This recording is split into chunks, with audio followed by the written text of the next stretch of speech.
The Steelers' 2023-2024 season comes to a close with a 31-17 loss to the Buffalo Bills at Highmark Stadium in Buffalo, New York during Super Wildcard Weekend. And listen, the final score looks like the Bills, they won by multiple touchdowns, blah, blah, blah, blah, blah. But I really, really appreciate the way that this Steelers football team not only fought in this football game to make it a good game well into the fourth quarter where they still had a shot, but also this season where they had so much adversity, had to go to their third-string quarterback, all the injuries on defense, including T.J. Watt and Joey Porter Jr., who got injured in this football game, and to still fight like they did for each other and for their head coach and for this organization and the fans.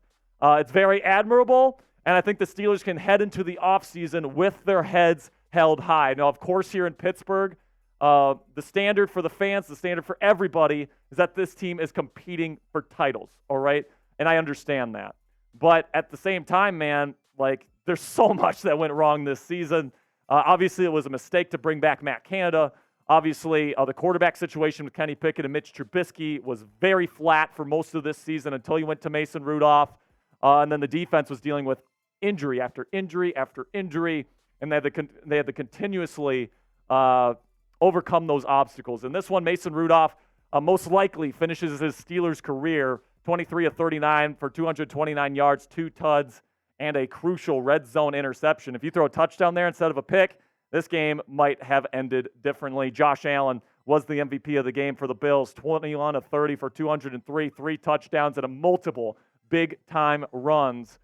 So the Bills end up winning this one by 2 scores. Steelers head into the offseason, and there's a couple of pretty big injuries in this one. Joey Porter Jr. and Allen Robinson both left with concussion-like symptoms. But listen, man, I think that Allen Robinson is probably gone. He can cut his contract. I think he's probably a prime cut candidate. I think he's played his last game in black and gold. But Joey Porter Jr., man, I think this kid has got an extremely bright future in this league. I hope that his head's going to be okay. And I can't wait to see him play for this football team in the years to come. All right, so now take this whole season in perspective. Keep in mind your expectations for the season, right? Were the Steelers really expected to win the Super Bowl this year? And given those expectations, what would you grade the Steelers' performance this season? A, B, C, D, or F for today's pinned comment. At some point, YouTube's going to throw you an ad break here. When that happens, take advantage of that time by answering today's pinned question with a grade. For me personally, I'm going to go with a B.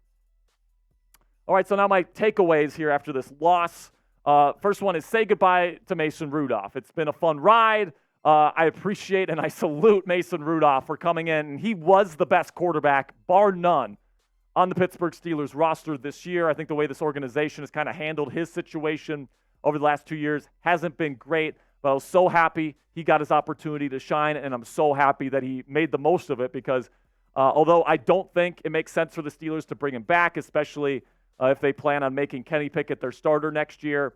I know some are going to say just bench Rudolph behind him, but at the end of the day, I don't think that's good for Kenny Pickett because you're going to have Rudolph behind him, and every time he makes a bad decision or a bad throw, Steelers fans are just going to be calling Rudy's name. So I think you got to let him go. If he would have won this game, maybe we have a different discussion. But it looks like he's going to be playing for another team, most likely as a high-end backup for a title contender. So good for Mason staying in this league. Number 2 takeaway on my list is that this was a tough game for Myles Jack. And listen, Mike Tomlin has talked for weeks about how much he appreciates Myles Jack and Eric Rowe essentially coming off the couch to fill in for some of these injuries that the Steelers have had to deal with over the last several weeks. And I commend Myles Jack for being the hardy veteran that he has been over these last few weeks. But he was out of his element today. He is not a player that should be starting for a playoff football team. He's slow. He can't keep up in man coverage, which is what the Steelers ended up doing a lot today against tight ends. Couldn't keep up with Kincaid, couldn't keep up with Knox, and he just got schooled all day long. Of course, he had that really big 15-yard personal foul hitting Josh Allen late as well. I would say Myles Jack might have just started his last game in the National Football League. Now, coming up here, I've got more takeaways here from this loss against the Buffalo Bills. But first, I want to tell you about our sponsor today at Game Time. And Game Time is the fastest and easiest way to buy tickets for all the sports, music, comedy, and theater in your area. The Steelers season may be over. Can't go to any more Steelers games until the preseason starts up again next fall. But you can go to Penguins games. You can go to Pirates games. when they get going again. If you're somebody that doesn't live in Pittsburgh and you watch this show, you can get tickets for the sporting events in your area, concerts, music festivals. Download Game Time for a bunch of different stuff that you can get tickets for. Anything you get tickets for, Game Time probably has it on their app. They also have a super easy-to-use interface, so you can get your tickets super fast, just 2 taps and you're set. And then the tickets are also sent directly to your phone. You don't have to dig through that email. They got flash deals right before game time. And it's really the only ticketing app that you need on your phone because they have the lowest price guarantee. Snag the tickets without the stress with Game Time today. Download the Game Time app, create an account, and use code SteelersChat for $20 off your first purchase. Terms apply. Again, create an account and redeem code SteelersChat, one word, all caps. You can find it at the bottom right of your screen for $20 off. Download Game Time today. Last minute tickets, lowest price guaranteed. Third takeaway here is that I'm very proud of this football team. You know, from a pure roster talent standpoint, especially without TJ Watt coming into this football game, this just wasn't a playoff roster, man. You had a backup quarterback in Mason Rudolph in there. You had a bunch of veterans, like I said, like Myles Jack and Eric Rowe that were on the couch. Now, Eric Rowe has played very well. And, this team has played very well over the last 3 weeks. But to go up against a legitimate Super Bowl contender and one of the most talented teams in this league, the Buffalo Bills, who have now won 6 straight, to go up and have the start that they had, going down by 3 touchdowns and whittling it down to just 7 points into the fourth quarter with a chance to win it.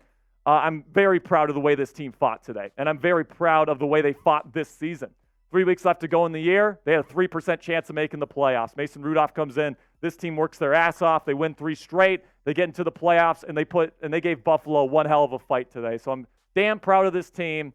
And a big reason why this team fought so hard, in my opinion, was head coach Mike Tomlin. And the big question with Mike Tomlin is going to be, will he return? And the answer to that question is, I don't know. All right? I don't know if Mike Tomlin's coming back. If you would have asked me a week ago, I would have said 99.9% chance he comes back. But now there's multiple reports coming out that Tomlin is at least going to think about leaving the Steelers after 17 non-losing seasons, 10 double-digit win seasons. Just an incredible run here in Pittsburgh.